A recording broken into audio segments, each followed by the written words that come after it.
Welcome to the Alchemy of Transformation podcast. I'm Anouk, a transformational coach, multidisciplinary artist, speaker, and teacher. And I'm Elijah, a multidimensional coach, a transformational artist, speaker, and teacher. We are two source workers deeply connected with our cosmic origins. We are all about incarnating our higher purpose into our lives and helping others do the same. In our discussions, we will share our favorite pieces of wisdom and tools that we personally use to stay aligned and get the best out of ourselves. We hope that you are as excited as we are to deeply explore the mysteries of the multiverse. Are you ready? Let's dive.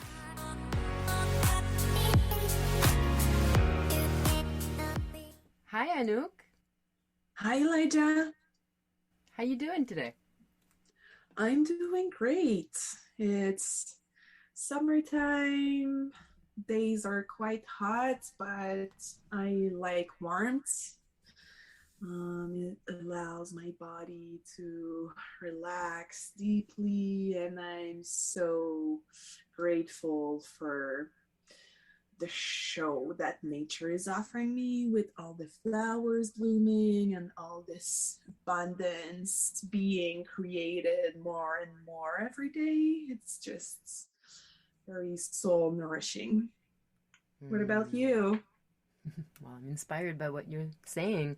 Hmm. Yeah, nature is really beautiful here too, and it's such a nice way to connect with our bigger body of the earth and our soul and our interconnectedness. And we're in Canada, so summer is short-ish compared to some other places in the world. So it's really, really nice to enjoy being sleeveless. Totally. Even naked. Exactly. And I love doing like my morning practice under the sun. If I do my breathing or whatever I'm doing, I find that just being in the sun is a practice in itself that's really healthy for all processes, so many processes. Definitely. So, Sun is chi. yeah, Yeah. energy, solar power. Right. So I'm so So, excited. Yeah, today we're talking about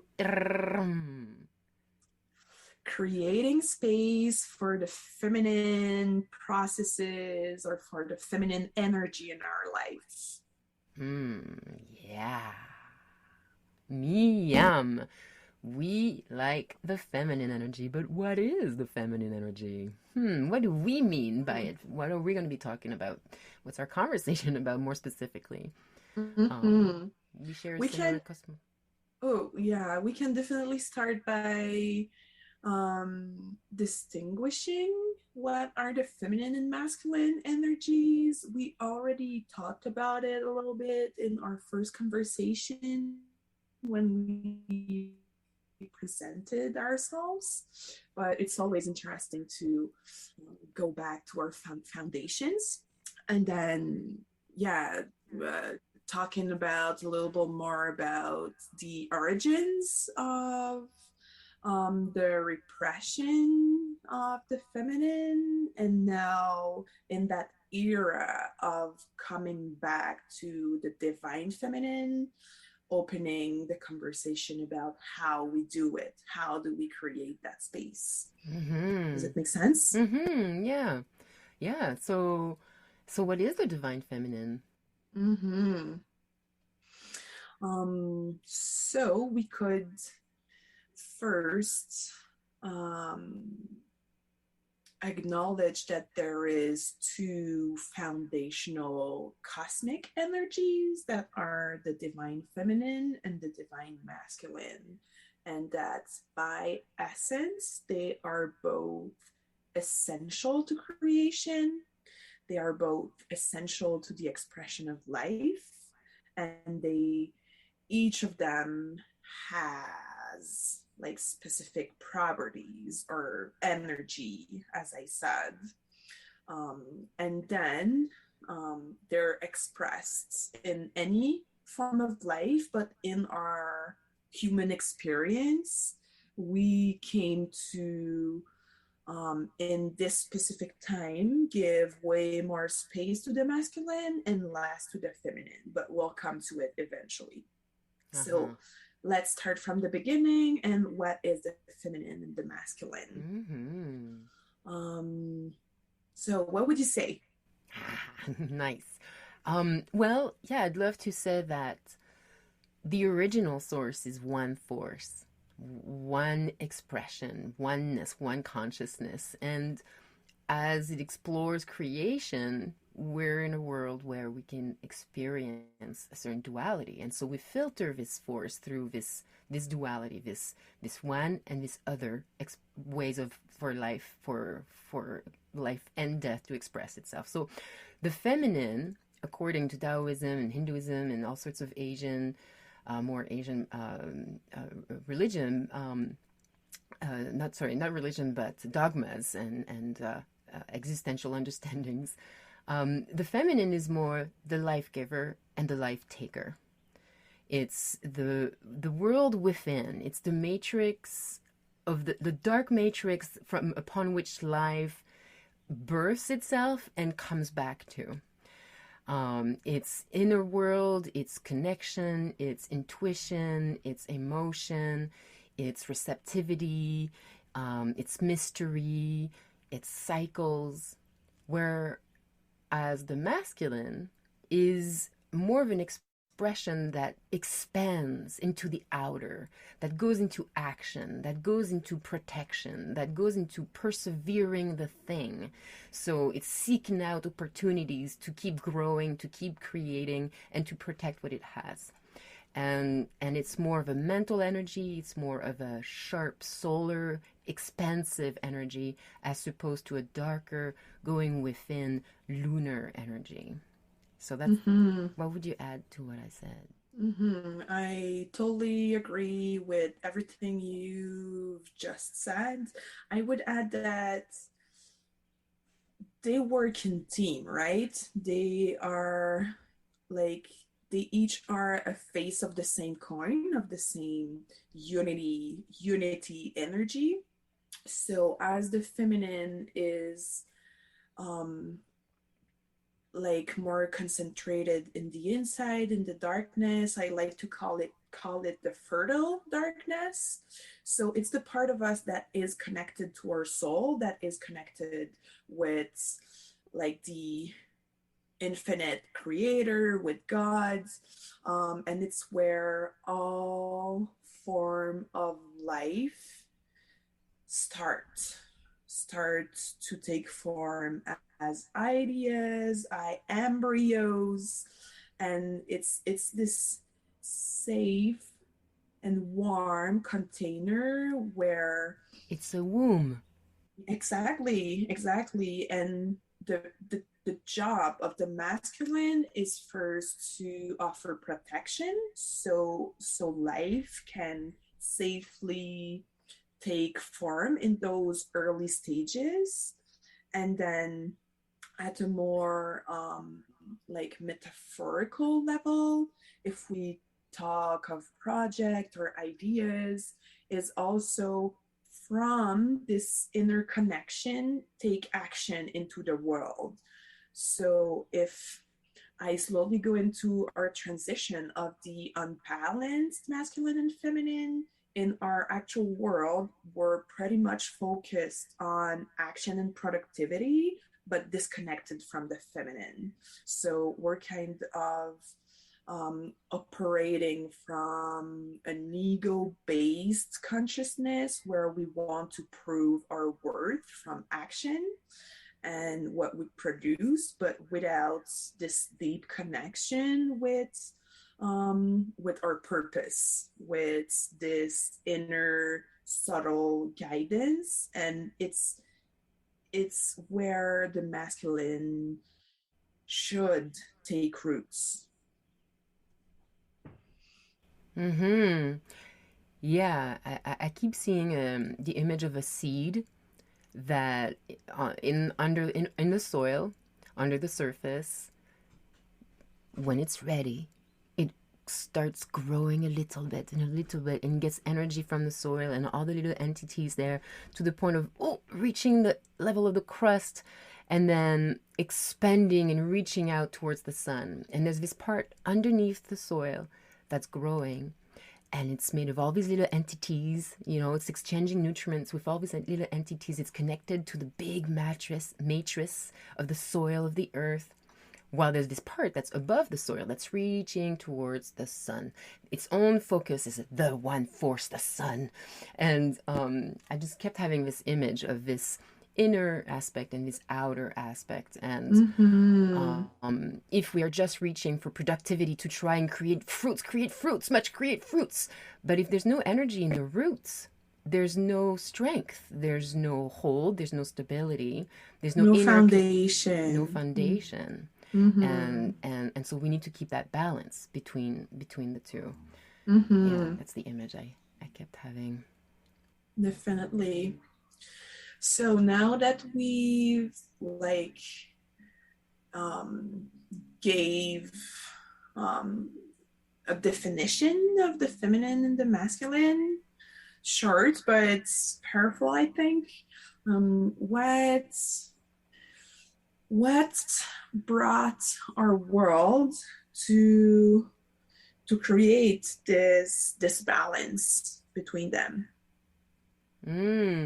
So you're referring to the fact that now it occurs like we've been in a very masculine dominant energy for a few centuries, millennials perhaps, and we're really seeing right now that we're like production, everything about the outer world, and what brought us there? I think that's an excellent question that has so many explanations possible, and also I've heard you before mention that it hasn't always been that way, right? Like we haven't always, this isn't like all of Earth forever and all of the universe, masculine energy has dominated feminine energy. There are times where it's the opposite, right? Like yeah.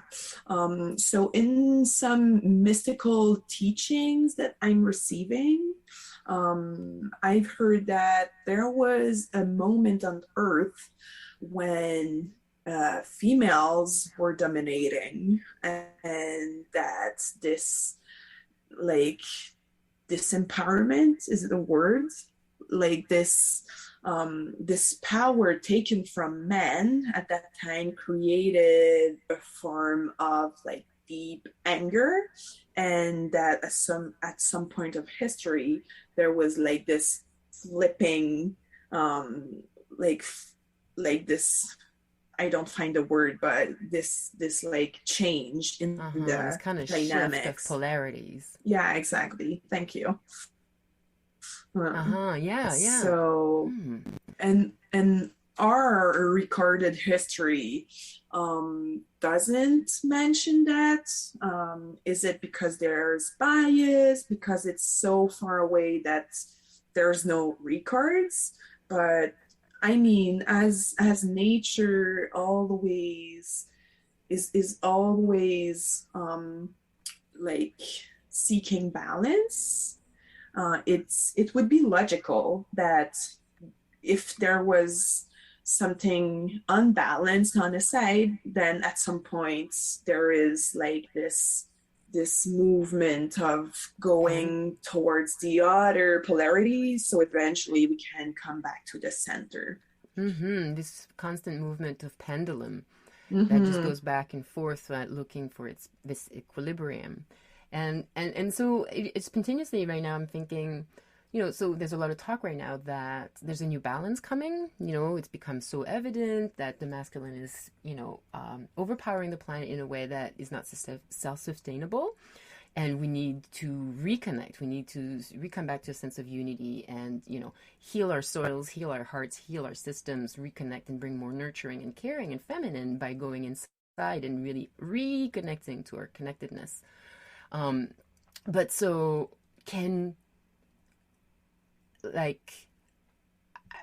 we're going to talk about how to bring more feminine processes into our life, because we're coming from a very male, masculine dominant background, history.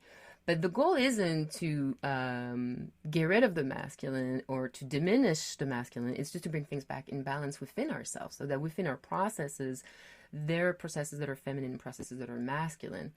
But to do that, we need to look at what's been done, look at what we're made of, look at what our ancestors have done that still lives within us, and heal the feminine and heal the masculine, and to bring a balance so that they're working together and healing what needs to be healed, and taking responsibility for what's been done, and both in ourselves and how we do that, right? How do we create that inner balance for ourselves without, like I said, diminishing or degrading the masculine, and glorifying the feminine, like really keeping it connected and balanced. Yeah. Yeah, I think that first thing first, we have to acknowledge that it is scary to go there. Why? Because the feminine is related to darkness, and we don't know what's hidden in darkness. The mystery. Yeah, so it's scary. And as it's been repressed for centuries, we kind of carry this shadow from our ancestors generation to generation, and there's a lot of stuff in that darkness. There's a lot of beautiful, wonderful stuff that we can access if we have the courage to go there. But first, there's kind of a cleanse that need to be done. So yeah, first thing first, courage to be able to see and feel what's there, because the feminine is related to emotions, to feeling, and as we didn't allow ourselves to feel for so long, we're kind of a pressure cooker with a lot of steam that we keep in. And I know that in my own healing process, I just felt like I was about to explode, and it was the case. And I needed like benevolent people to hold space for me and allow myself to explode, because there was so much grief and anger and fear and shame. And this is not nice to feel those things. And whenever you're out of control because you allow that wave of energy to go through you and get out of you, man, it's huge. Yeah, it is totally huge. And like you said, to have witnesses that are benevolent versus doing it on our own, like to create that container of support that is deeply feminine. That is a feminine process, right? Creating a container, an intentional container for something to be birthed or to be deathed, to be transformed.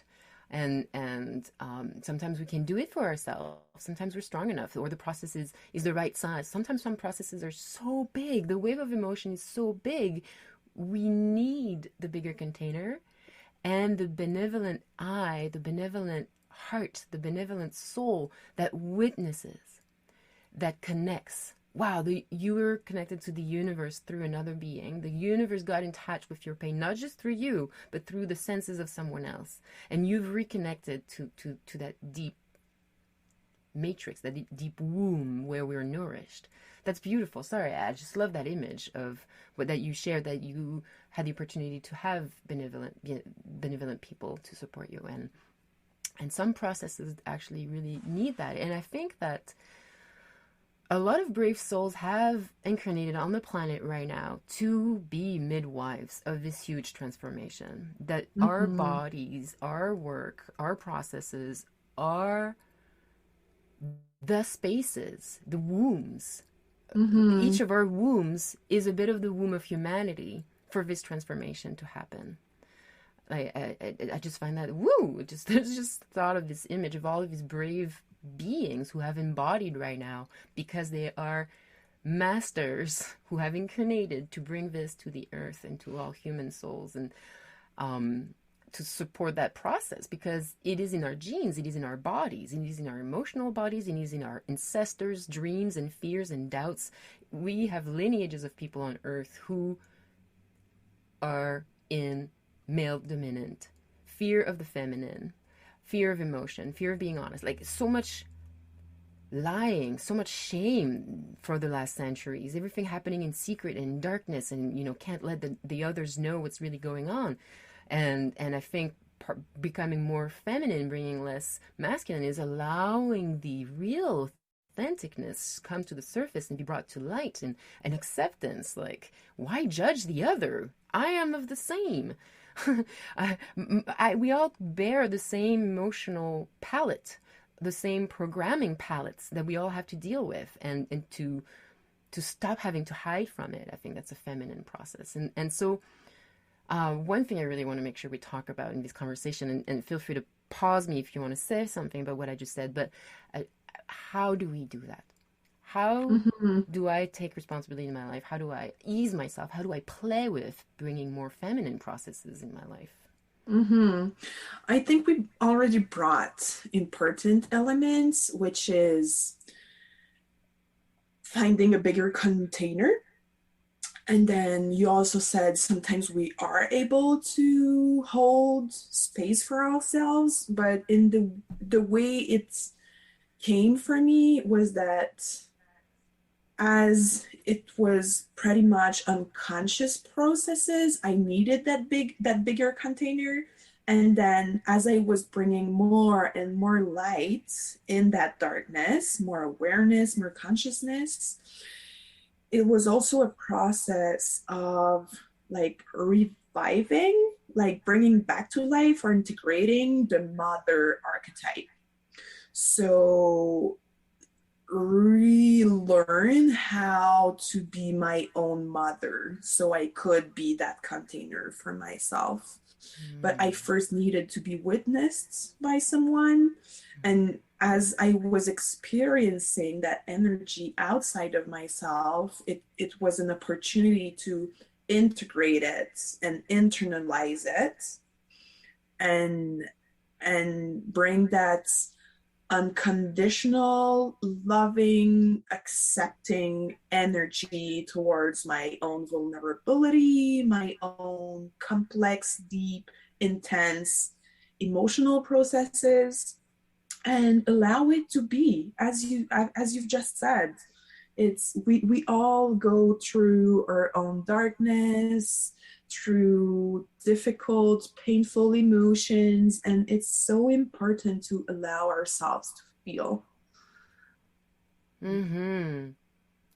Yeah, yeah, so important.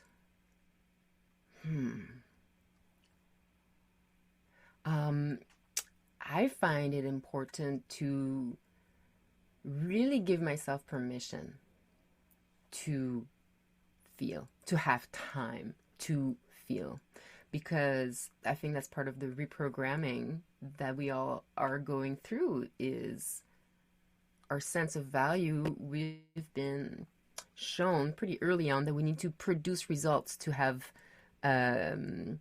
good grades, good salary, perhaps even love from our parents, blah, blah, blah, blah, blah, blah. But so we don't have time. We haven't been given, shown how to create time to be with ourselves. Like, if I'm not producing, taking time to be with me and to take this time and the space to feel what's going on, we need to re-educate ourselves about giving ourselves permission for that. And like, that's, for me, the almost number one first thing is observe yourself in, are you allowing yourself, are you judging yourself, are you hiding yourself, or from an emotional experience, from an intuitive sense, from an instinctual sense? Are you just so caught up in the go, go, go, go, go, that the little twitch of your body, the little memory that popped up, you're not really in touch with that message that your body, soul, feminine side is communicating with you. Because one of the things with the feminine is that if we compare it to soul, it's very similar. That it communicates abstractly, it communicates in feelings, it communicates in images, it communicates in all sorts of ways that are more symbolic than linear and clear. And so some of us are really intuitive, and we've learned to really get the flash and get the information, and it's really, really evident that I'm experiencing what I'm experiencing because of this and then the other. But for sometimes, some experiences, or for some of us, we need to breathe into it. We need to deepen into it. We need to tap into the information that's there and be curious. And so we need space. We need spaces and time to allow that to happen. And yeah, I like to add that it's kind of trying to listen and talk at the same time, right? In those two polarities, the feminine is the listening part and the masculine is the expressing part. So whenever I'm in action, I can't pay attention to what's going on deeply within myself.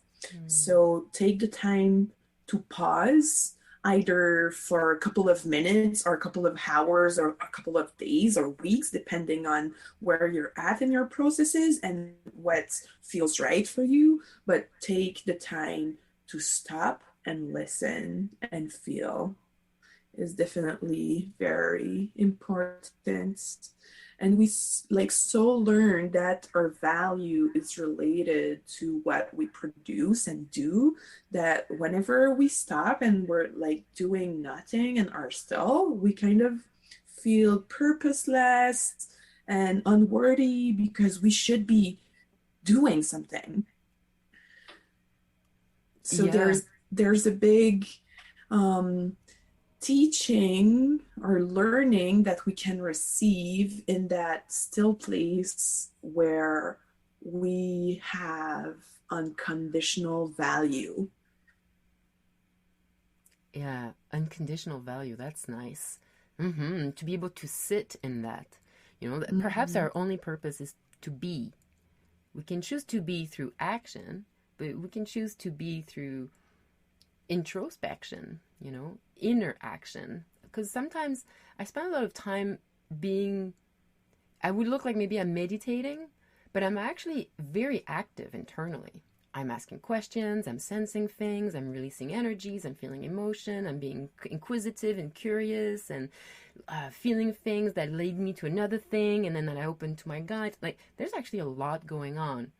So, like, for me, there's like that subtlety. Am I being innerly masculine? What do you think? When I do that, when I'm in that inner inquisitive state, to me, that's being deeply feminine. It could be a masculine energy if you're like on a quest and forcing things. But if your inner world is just active and you're following the flow of the currents within you, it's just allowing what is to be. I just got it. It's like it's what it is. The only action I'm doing is trying to open and receive, right? And then the guidance as I'm opening and receiving, I'm seeing where I'm a little stuck. And so then I get curious at how I can open a little bit more there. And sometimes opening means feeling, means releasing, means crying, means chanting, means drawing, means breathing, means all sorts of things, right? But yeah, so it's like how to be more feminine, just being more open. How can I be a bit more open? How can I be more open and receive a little bit more? Yeah, but your reflection is interesting because we can get masculine in our healing processes and transformation processes. And I know that for myself, it's very important to have a reminder because as an Aries, I sometimes I want to like get things done, even like the transformation process, but we have to allow the processes to unfold by themselves. Exactly. So sometimes we just have like like powerful energy currents that want to go through. And it is the feminine. The feminine is powerful. It doesn't need to be soft, even if it can be quite soft by moments, and it's one of its qualities, but it can be powerful and big waves of energy that go through. Mm-hmm. So it's pretty much about like just being able to be honest with ourselves, and am I rushing the process right now, or the process is just intense, and that's fine. Mm-hmm. Mm-hmm. Yeah. And I love what you said, like, am I being on a quest? That's, Mm-hmm. that's a good indicator. I'm Gemini, so I have a lot of mental energy, and I can be a mental quest of wanting to know more. But I know more through feeling and experiencing through my body and my soul, and so it's a very interesting back and forth. And I wanted to say that, like, sometimes, like you said, the feminine can be really soft, and sometimes it can be so strong and powerful, and this wave can, you know, feminine is life giving and it's life taking. And sometimes the Mm-hmm. waves are so big because what is just doesn't make any sense anymore. And it's time for a change. A boundary has been crossed or trespassed, either from someone or from yourself. And self respect needs to show up. Self love needs to show up in an action that might destroy something, a relationship or anything, Mm-hmm. a behavior.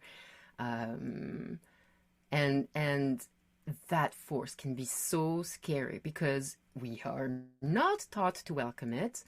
We see distraction and we go ooh, and everybody goes ah, and then perhaps then there's judgment, maybe there's even clinical judgment, who knows, and medication and or whatever, but these forces, we're just not taught how to recognize them, welcome them, transform them, alchemize them into because if that deep dark force is saying no more, if we take the time to be with it, if we take the time to be in a safe container where we can process it, we can express it, we can beat the crap of a bataka, we can say all the bad words we want, in a safe, honest, like not at the person, but in like just release and process that force, then we bring more light to it. We bring knowledge. Oh, that's the need underneath. That's why I'm so angry. It's because this is that wound. I have this bobo, this place that hurts, and if I give myself the right space to be in my anger, I can touch the vulnerability behind it, and and Mm-hmm. and be caring for it, and be more luminous and loving, and regain possession of my power, and regain possession of my responsibility and my capacity to take care of me. I leaked the power somewhere, or I Mm-hmm. was taken a power and let that happen, and or I believed that happened, and there needs to be a process that reconnects me to my strength, and sometimes that means going through a more darker feminine, or it appears to Mm-hmm. be more a darker feminine, and it can be scary and destructive, but sometimes very necessary. And when we see that happen, like, to be patient with ourselves, like allow ourselves the space and the time, the safe spaces for it to happen for real, rather than burn relationships or situations in our life when that could have been Mm-hmm. avoided, like, yeah, giving our if we don't give ourselves the permission, if oh, I shouldn't be feeling this way, shove it, shove it, shove it, shove it down, well, then we never have the space to really process it and own what's truly going on, and truly make damages, instead of turning it into like one of the most powerful experiences of your life and of growth and transformation. Mm-hmm.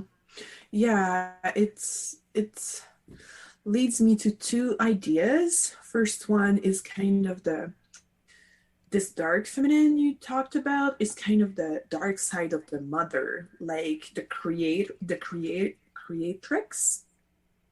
that is witnessing a threat for its creation, and that want to protect it. My baby hurts, and my baby shouldn't hurt, and I feel this deep need to protect, so to push against what is threatening and to fight the threats. and which is pretty much related with also the notion of cycle that is inherent to the feminine. So in our modern or contemporary society, we're kind of very scared of death and hiding that and wanting to like push it the more we can. But when we observe nature, everything works in cycles. So there is like the seasons. There is the birth with the spring, and then the growing phase with the summer, and then when we get to fall, the the light goes down, and as like so we do, right? Of like allowing ourselves to go within and explore our own darkness. But And first, we made a fruit and there was harvest.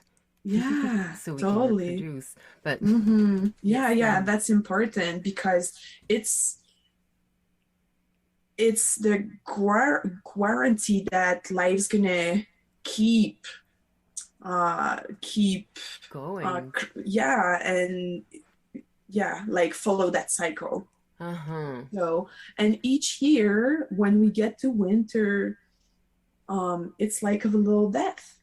Uh, but it's not, it doesn't have to be painful or scary because it's also it's a transition. It's a pause. It's a time for stillness, for like to go slow. And each spring we're kind of reborn, and so do life. So does life. Uh-huh. Yeah. And you talked about cycles, and I often come back to our cycles of healing and our cycles of ascension and descension. It's always a bit of a spiral, you know. We Mm-hmm. go through a cycle and then we're like, "Oh, I'm done with that." And then, whatever amount of times later, weeks, years, whatever, we go through another that really looks like it. I thought I was done with that. Dang. That's because it's not a Mm-hmm. circle, it's a spiral. We will get back to it. Um, Yeah, yeah.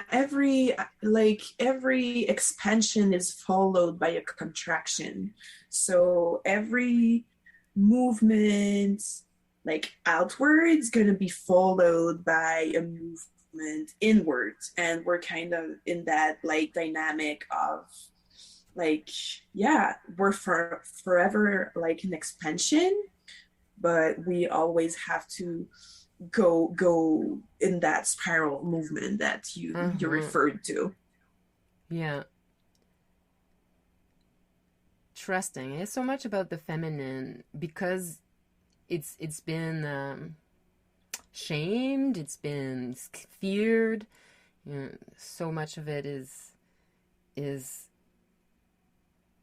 about, up to us to really do the work to change all of this and allow ourselves to envision like a new way of being in society, of being governed, of being educating, of being producing. Like, what if we dreamed for a moment? Like, what would be a society that would have more feminine processes?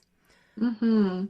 Yeah, when you say this, like what I can feel in my body is that identification we have to the ego, and that the ego is kind of stuck in the belief that it has to figure it out by itself. So I'm a separated being and I have to figure it out for myself. And whenever we have to explore the feminine, we have to surrender. So it feels in my body like this movement backwards of like leaning into the arms of the universal mother that has our back and that's infinitely loving. But we have to trust that someone's going to be there to catch us, and that's scary. This surrendering part is kind of just like jumping in the void, right? So, and who's going to be there to catch me? Hmm. Wow. I'm transported right now into this really odd space. Um, Sometimes I think about how we are consciousness who's taking on a body and is really identified to that body. And each body's, there's different types of bodies.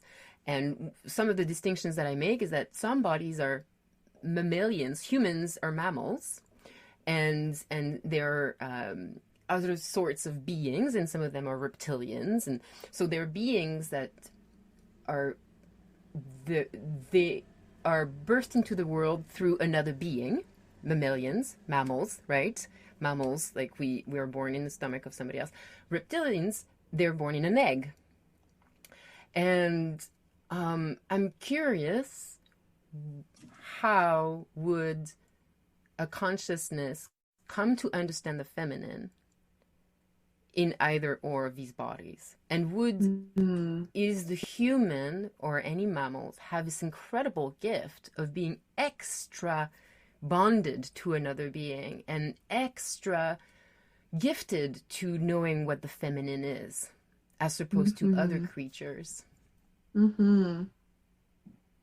It's a good question to which I don't have answer, but that's definitely a nice opening. And yeah, interesting to just keep it open for everyone to answer it. I personally, I feel like I just want to say that sometimes being a mammal is scary for me. I grew up in a childhood that was not much of a parent, either or, and so that sense of codependency that an infant has, I find fascinating, and so it's really not having an outer container to show me how to be a good mother, how to be a good feminine. I didn't have much of a feminine other than the universe itself. Got me really curious into how to recreate that feminine within me. How, like not having all of the extra distractions of the world that comes with a functional family, that you got to go to piano, you got to go to soccer, you got to do this, you got to get good grades. I didn't have that kind of societal stimulation. I was really connected in my inner world and developed my own sense of relationship to the feminine. And as I grow into an adult, is like growing that sense of relationship to the feminine with other humans.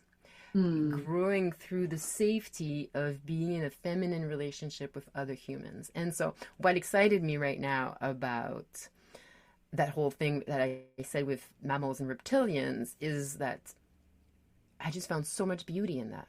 To realize that the human is a bridge. Even though that sense of unity and femininity can be so scary, because it is so sensitive, because it is so pure, because it is so connected to soul on a deep vibrational level, it is also a gift. It is a gift of knowing what is connectedness, what it is to be loved on a deep level, what it is to be a separate yet connected being. And to make it conscious. Thanks for sharing. And yeah, as you were sharing a little tiny bit of your story, I had this flash of and we talked about it a little bit in the beginning, that we're going through collective processes that take different form in our personal stories, and that makes total sense that you, in your human experience, you had this taste of separation because the collective feminine is wounded. So it was your individual experience of the collective wounded feminine, and through that experience you can make it conscious and integrate it, and then make conscious choices. So true. Like I've often felt these gifts in all of my difficult childhood, because the metaphors were just so strong. Like mother is sick, father is absent but good willing, And I have to find my own strength within. And mother is sick, Gaia, and father is non-existent, and that's just supporting the male mental energy dominating, producing is good willing. Nobody's truly really saying I'm gonna be evil and produce things until there's no more self-sustainability on the planet. Like, we're all good willing, we're just not fully present to the needs of the feminine, and so of the Gaia, this beautiful planet of which we are an expression of. We are spirit who's taken a little bit of Gaia mud and DNA, and we're like walking around in these human puppets. But these puppets are the earth itself. It's that we've put the magic of spirit, sprinkle, sprinkle, and we're moving around this mud, organizing it with our blueprint DNA. Sorry, I went on a tangent. I had so much fun. Thank you. Yeah, we're kind of digressing a little bit, but that's fine. So much inspiration there. That's a good sign. It's a good sign. Well, it feels like it would be a good time to see if there's anything left that we want to share about this, and how can we empower people to be more. We already shared a little bit of tools. I don't know if there's more practices that we use in our own life that could be useful for our audience. I have a couple in mind that I'd like to share. One that is like very easy to approach, which is journaling.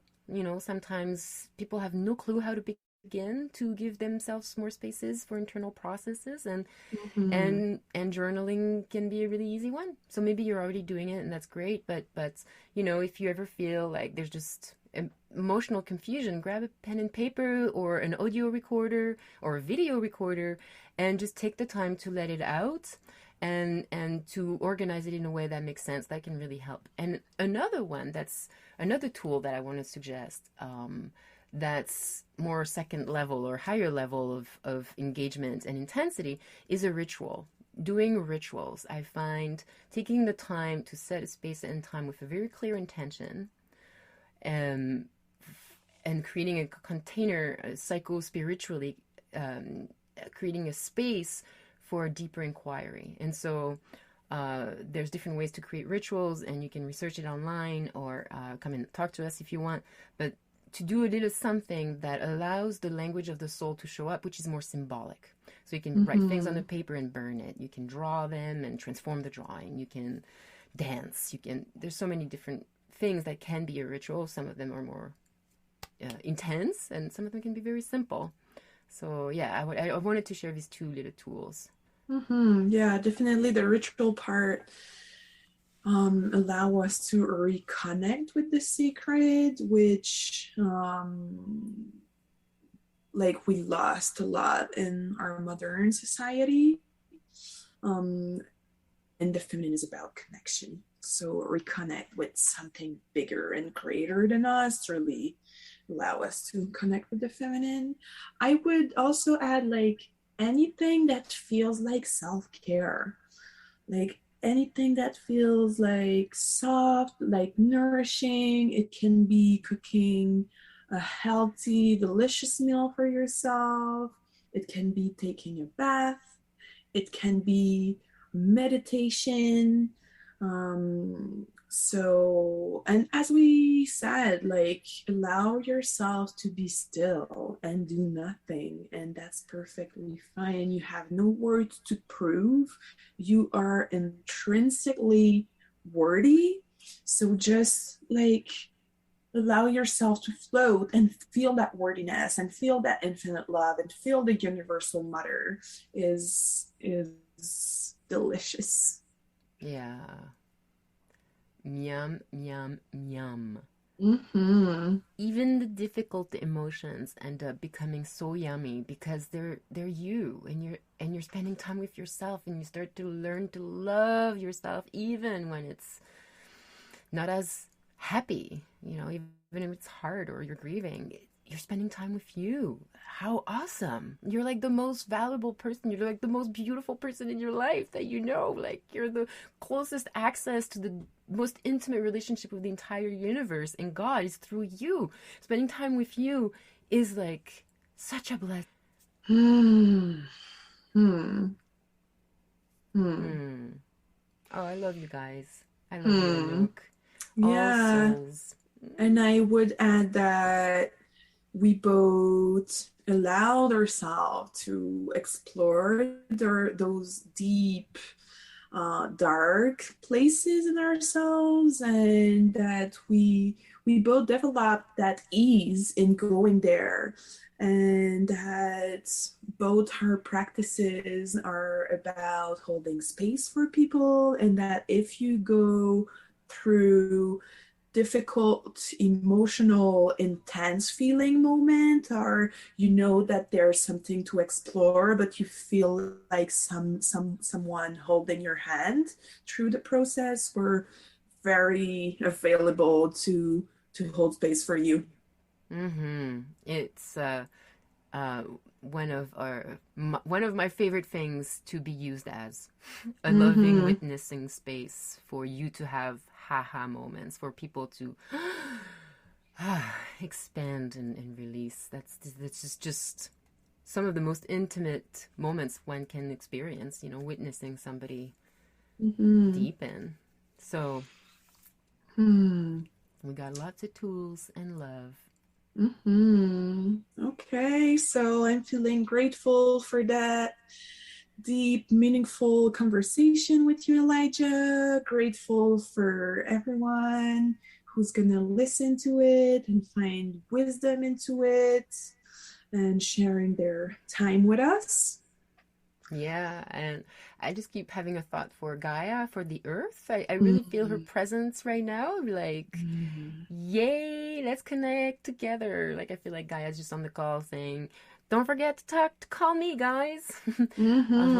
I, Yeah, she's so available and loving, and each time that we heal ourselves, we heal the collective, and Gaia is pretty much a space holder for this collective energy that's being transformed right now, and she is also transforming as a soul and like super being. So definitely. mm, yum, yum, yum. Talk to you Oh, soon. Hey, wasn't that interesting? What did you think?